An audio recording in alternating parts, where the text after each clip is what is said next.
සුබ දවසක් කියලා පිළිගන්නවා CCTV නරඹන සියලුම දෙනාම ඇසිඩිසි ස්කූලින් ටයිම් එකේ එක්සෙල් එපිසෝඩ් එකේ 9 වෙනි පාඩම තමයි අද අපි කරන්න යන්නේ. මම අද කතා කරන්නේ import data කියන ඔප්ෂන් එක. අපි කතා කරමු ඒ පිළිබඳව. මම මේක විග්‍රහ කරන්න කලින් කියන්න කැමති ඇසිඩිසි TV channel එක subscribe කරන්න, bell icon එක click කරන්න. ඔයගලන්ට එතකොට අපි අලුත් වීඩියෝ එකක් දාපුවම notification එකක් ගන්න පුළුවන් නෝ. හරි. එහෙනම් අපි බලමු අද import data දත්ත ආයාත කරන්නේ කොහොමද කියලා. මම මේක කොටස් දෙකකට කඩාගෙන තිනවා. වෙබ්සයිට් එකකින් දත්ත ආයාත කරගන්නයි ටෙක්ස්ට් නෝට්පෑඩ් එකකින් දත්ත ආයාත කරගන්නයි කියලා. අපි ඉස්සෙල්ලාම බලමු වෙබ්සයිට් එකකින් දත්ත ආයාත කරගන්න කොහොමද කියලා. මේ ඔප්ෂන් එක තියෙන්නේ data වලම තමයි.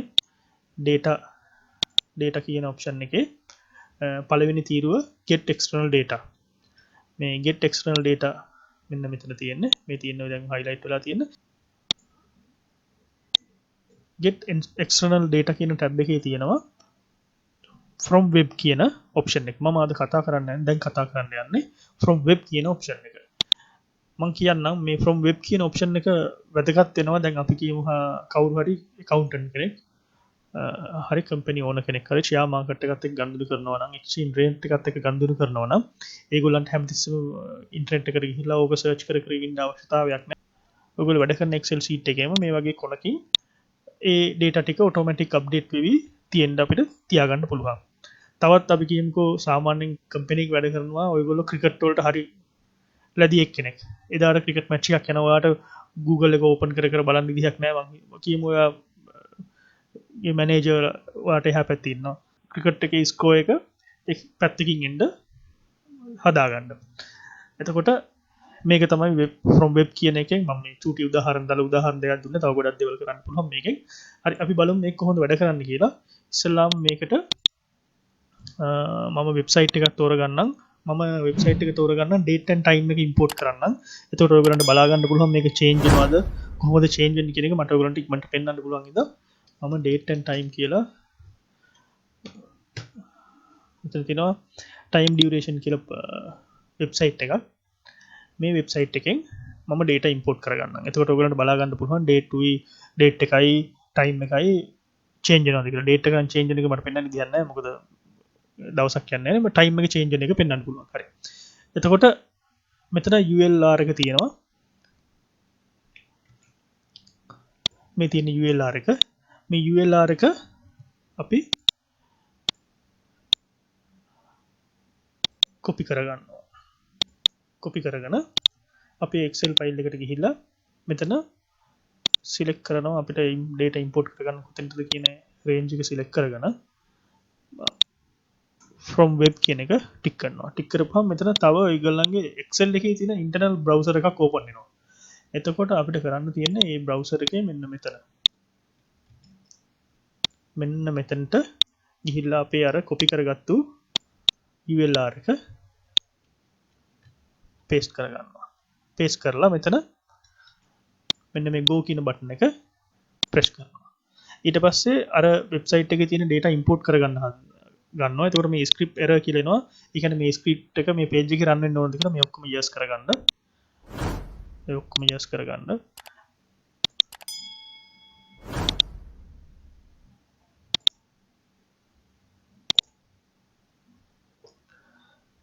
හරි. මේ ටික ඔක්කොම yes කරගත්ත පස්සේ මෙතන වැටෙනවා import කියන icon එක ටික් කරනවා. එතකොට ඔයගලන්ට බලා ගන්න පුළුවන් මෙතන පොඩි මෙතන බලන්න චූටි arrow එකක් තියෙනවා. මේ arrow එක ක්ලික් කරපුවම ඔයාලට පේනවා ඇති පුංචි ටික් මාක් එකක් වැටුණා. ඊට පස්සේ දැන් මේ ටික් කරපුවාම මේ area එකට අදාළ data ටික ඔක්කොම select වෙලා තියෙන්නේ. ඊට පස්සේ ඔයාලට තියෙන්නේ මෙතන මේ import කියන option button එක ඔයාලට තියෙන්නේ මෙතන මේ import කියන button එක press කරන්න. ඒක press කරපුවාම ඔයාලට බලා ගන්න පුළුවන් අහනවා existing worksheet. ඒ කියන්නේ ඉන්න worksheet එකටම ඕනද නැත්නම් අලුත් worksheet new කියලා මේව කරොත් අලුත් worksheet එකක් open කරලා ඒකෙම වෙනවා. දැන් මම මේකම කරනවා. ඔයාලට මෙතනට ගිහිල්ලා select කරන්න පුළුවන් කොතෙන්ද දෙන්නේ කියලා මෙතනම තියමු අපි. ඊට පස්සේ මෙතන okay කරනවා. okay කරපුවාම time duration getting data මේ website එකේ ඔක්කොම data ටික මෙතෙන්ට එනවා. අපි මේකේ time එක හොයාගමු. ඕකේ මේ තියෙන්නේ current time date time location එක තියෙනවා. දැන් අපි මේක වාට පෙන්නමු. මම මේක මේ ටික hide කරන්නම්. hide ඊට පස්සේ මෙතන ඉඳන්නුත් hide කරනවා. මේ ටික hide කරගන්න.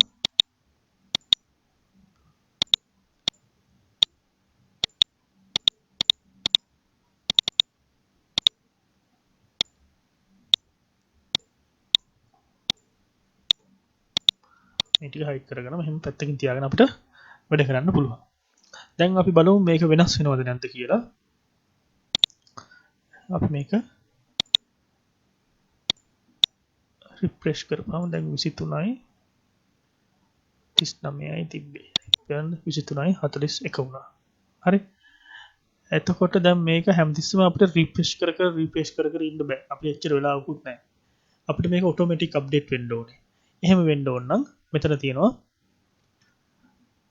property කියලා පොඩි ඔප්ෂන් එකක්.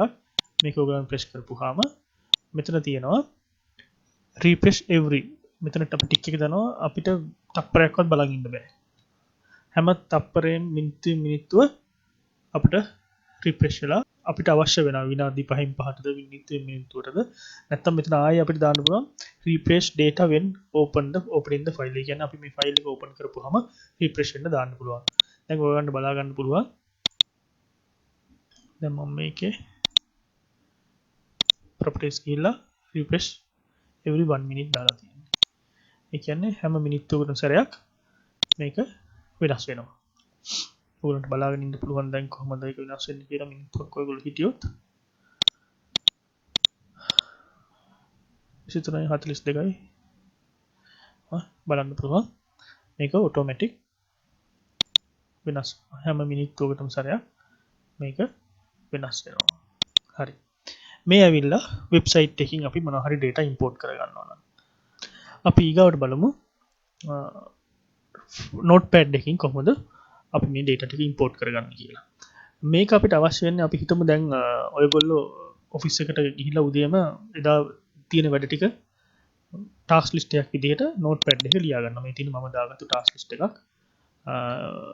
ජූනි මාසේ 1 වෙනිදා call to Mr. Sarath, send email for material inquiry, follow up payment with Almir. මේ ටාස්ක් තුන අපි අනිවාර්යෙන් කරන්න ඕනේ. මේ වගේ මේ අපි ටාස්ක් ගොඩක් ඕන තරම් ටාස්ක් පල්ලෙහාට දාගන්න පුළුවන්. මේ එක්සැම්පල් එකක් විතර මම දාගත්ත මේ ටාස්ක් ලිස්ට් එක මේ ඩේට් එක. හරි. දැන් අපි හිතමු අපි මොකක් හරි මේ ටාස්ක් දාගන්නේ අපි වීක්ලි මීටින් එකක් තියෙනවා. වීක්ලි මීටින් රිපෝට් එකේ අප්ඩේට් වෙන්න ඕනේ. මේ ටාස්ක් එක මට තමයි දීලා තියෙන්නේ. හරි. මම කරන්න ඕනේ මේ ටාස්ක් එක. ඊට පස්සේ මේක අපි ආයේ අපිට වෙලාවක් නැහැ. ආයේ ගිහි මෙතනත් අප්ඩේට් කරගන්න. අර Excel sheet එකෙත් අප්ඩේට් කරගන්න. එහෙම වෙලාවක් නැතුනම අපිට මේක අපි වෙනස් කරපුවම ඔටෝමැටික් Excel sheet එකේ වෙනස් වෙන්න ඕන නම් ඒකට අපිට import data දත්ත ආයත කිරීම කියන ඔප්ෂන් එක පාවිච්චි කරන්න පුළුවන්. මම ඒක කොහොමද කරන්නේ කියලා කියන්නම්. මම මේක දැන් close කරන්න. close කරලා අපි යනවා Excel file එකට ගිහිල්ලා මේ තියෙන notepad ඊට පස්සේ from text කියන එක click කරනවා.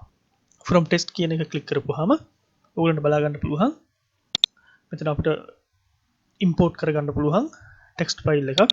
මම අර හදාගත්තු desktop එකේ තියෙන task list කියන file එක select කරලා import කරනවා. import කරපුවා ඔයාලට මතක ඇති මම අර text column කියන episode එකේදී කියලා දුන්නා ඒ text එකක් කොහොමද කඩාගන්නේ ඒ විස්තර ඔයගලන්ට බලා ගන්න ඕන නම් අපේ text column කියන episode එක බලන්න පුළුවන්. උඩ link එක දැන් ඔයගලන්ට පේනවා ඇති. ඉතින් text column කියන episode එක බලන්න මම මෙතන fixed width කියන එක නෙමෙයි select කරගන්නේ delimited කියන එක select කරගන්නවා. ඒකට හේතුවත් ඔයගොල්ලෝ text column කියන episode එක බැලුවොත් බලා ගන්න පුළුවන් වෙයි. හරි. මම දැන් මේක select කරලා next කරනවා. next කරලා මේ tab කියන එක අයින් කරලා මම මෙතන other කියන option එක select කරලා මෙතන hyphen එකක් දානවා.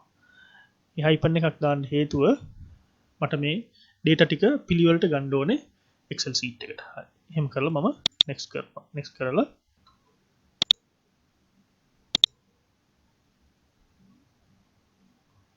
next කරලා මේ විදිහට ඕකේ කරගත්තට පස්සේ ඔයගොල්ලන්ට මෙහෙම data ටික එනවා. දැන් ඔයාලට බලා ගන්න පුළුවන් මගේ අතන desktop එකේ තිබ්බ task list එකේ තිබ්බ data ටික එහෙම් පිටින්ම මෙහෙම ඇවිල්ලා තියෙනවා Excel ෆයිල් එකට. හරි. දැන් අපි බලමු මම අපේ මෙතන ටාස්ක් ලිස්ට් එකේ මම මෙතන මොනවා හරි වෙනස් කරොත්. call to Mr. Sarath. done. call again 2nd of June කියලා මම මේක save කරලා file save කරලා close කරගන්නවා. හැබැයි මෙතන වෙනස් වුන්නේ නැහැ. හරි. ඒකට ඔයාලට මම ඉස්සලා කියලා දුන්නා වගේ මේ properties ගිහිල්ලා refresh with every 5 minutes කියන එක දෙන්නත් පුළුවන්. නැත්තම් මෙතන manually refresh කරන්නත් පුළුවන්. refresh කරොත් එහෙම පේනවා task list කියන එක select වෙලා මේක done. call again 2nd of June කියන එක ඇවිල්ලා තියෙනවා. ඊට පස්සේ refresh මේකත් අපිට select කරනවා refresh data when opening the file කියන එක ටික් කරලා close කරන්න පුළුවන්. හිතනවාද ඔයගොල්ලෝ තේරෙනවා කියලා import data දත් ආයාත කිරීම කියන මොනවාද ඔයගොල්ලන්ට ගන්න පුළුවන් ප්‍රයෝජන කියන එක ඉදිනදා වැඩ කටයුතු කරද්දී දැන් ඔයාලට පේනවා මේ running background. ඒ කියන්නේ තප්පර 5න් 5ට වෙනස් වෙනවා මේ time එකත් වෙනස් වෙලා තියෙන්නේ 23:54යි. හරි. මං හිතුවා ඔයගොල්ලන්ට තේරුණායි කියලා දත් ආයාත කිරීම data import කියන option එක සම්පූර්ණයෙන්ම එදිනෙදා අපේ වැඩ ඔච්ච කරන්න කොහොමද මේක කොහොමද use කරන්නේ මොන වගේ දේවල් වලට වැදගත් වෙන්නේ කියන එක මම මේ option දෙක විතරක් හදුනේ. මම ඉදිරියේදී from access SQL කියන එකත් කියා දෙන්න බලාපොරොත්තු වෙනවා. එහෙනම් අපි අලුත් එපිසෝඩ් එකකින් ආයෙ හමු යමු. SCTV schooling time එකත් එක්ක එකතු වුණු හැමෝටම ස්තුතියි. සුබ දවසක්.